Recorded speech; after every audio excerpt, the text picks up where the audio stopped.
গাজলের আলমপুরের কাছে আমতলা এলাকায় কলকাতাগামী সরকারি বাসের সাথে মাল বোঝাই একটি পিকআপ লরির সঙ্গে মুখোমুখি সংঘর্ষের ঘটনায় ব্যাপক চাঞ্চল্য ছড়ায় ওই এলাকায়। ঘটনাটি ঘটেছে গাজল মালদাগামী 12 নম্বর জাতীয় সড়কে আমতলা এলাকায়। ঘটনায় দুই গাড়ির চালক গুরুতর আহত হয়। ছোট পিকআপ গাড়ির লরি চালক দ্রুত আহত হয়, তার পা ভেঙে যায়।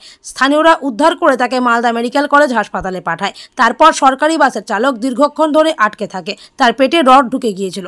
স্থানীয় বাসিন্দারা ও টোল প্লাজার কর্মীরা এসে উদ্ধার করে। যান চলাচল বন্ধ ছিল। জানা গেছে এদিন আলমপুরের হাট ছিল। আলমপুর থেকে কলকাতাগামী সরকারি বাসটি রং রুটে মালদার দিকে যাচ্ছিল। যেতে গিয়ে মুখোমুখি সংঘর্ষ হয় ওই গাড়ির সাথে। যদিও সরকারি বাসের অধিকাংশ যাত্রী খুব বাঁচা বেঁচে যায়। ঘটনাস্থলে খবর পেয়ে ছুটে আসে গাজল থানার পুলিশ। দুটি গাড়ি উদ্ধার করে আটক করে পুলিশ। ঘটনাস্থল থেকে গাড়ি সরিয়ে নিলে তারপর যান চলাচল স্বাভাবিক হয়।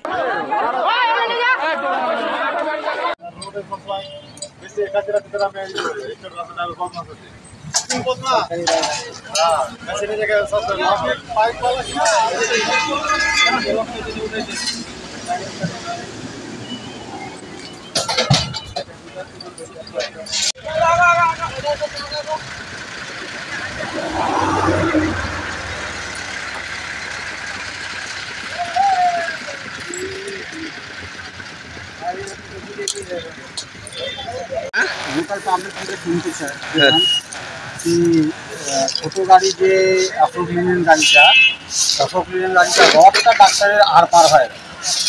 কোন গাড়ি কোন দিক থেকে আসছিল? স্টেট বাস তো দেখতে আপনি তো দেখতে পেয়েছেন স্টেট বাসটা রং সাইডে কোথা থেকে কোন দিক থেকে? কলকাতা যাচ্ছে। হ্যাঁ, কলকাতা থেকে যাচ্ছে আর রং সাইডে যাচ্ছে। আর ছোট গাড়িটা? ছোট গাড়ি নিজের সেট মানে নিজের সাইডেই যাচ্ছে। মাল বোঝাই ছিল? মাল বোঝাই গাড়ি। তারপর এই দুটো মিলে কজন আহত হয়েছে?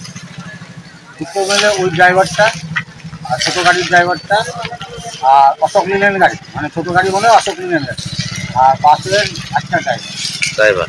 দুজনকে কোথায় পাঠানো হবে? মালদা মেডিকেল কলেজ পাঠানো হয়েছে। একটা ভিকটিমকে আমাদের অ্যাম্বুলেন্স করে পাঠানো হবে। আর আমাদের অ্যাম্বুলেন্স আসার আগে ড্রাইভারটা বাসের ড্রাইভারটাকে পাঠানো হবে। কি নাম আপনার?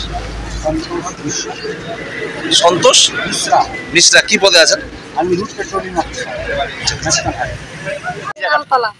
আদিনা আমতলা। কি হয়েছিল? ওই তো পিকআপ গাড়িটা আপনার মালদা দিক থেকে আসছে আর স্টেটটা গাজলের দিক থেকে আসছে, যে মুখামুখি ওরা দুজন মানে ধাক্কা লেগেছে। আর বাস বালুঘাট থেকে কলকাতা তো দেখিনি, কিন্তু দেখলাম যে বাসটা গাজলের রাস্তা দিয়ে আসছে। সামনাসামনি হয়েছে, ওই বাসেরই একটা রড ছিটকে ড্রাইভারের পেটে ঢুকেছে।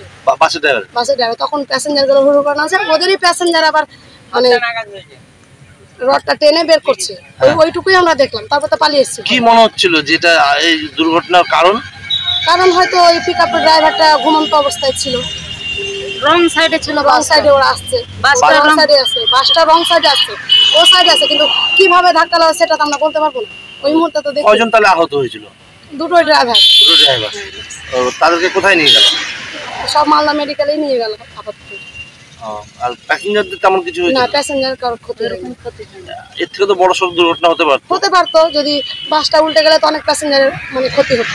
সেই জায়গাটা ড্রাইভার কন্ট্রোল করেছে, এইটুকুই। আপনার নাম? আমার নাম মিতু মণ্ডল। মিতু মণ্ডল। কি হয়েছিল বলেন তো? এটা আদিনা আমতলা। হ্যাঁ, ওই বাস আসছিল। কোন বাস? আর কোথায় যাচ্ছিল বাসটা? বাসটা এদিকে হয়তো মালদা বা শিলিগুড়ি কলকাতা তো লেখা আছে। আর এইদিকে আসছিল জোরে, আর ওইদিকে ওই একটা ছোট গাড়ি ও এইদিকে যাচ্ছিল।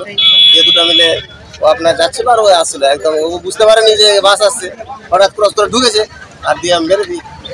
তো ড্রাইভারের রড ঢুকে গেছে, এখানে ঢুকে একদম পেট থেকে পিছন থেকে বেরিয়ে একদম সিটে ঢুকে গেছে। তো বেরোনো কোনো উপায় নাই, সবাই ধরে টেনে কোনো মতো বের করলো। দিয়ে আবার দরজা খুলে কোনো মতো বের করা হলো।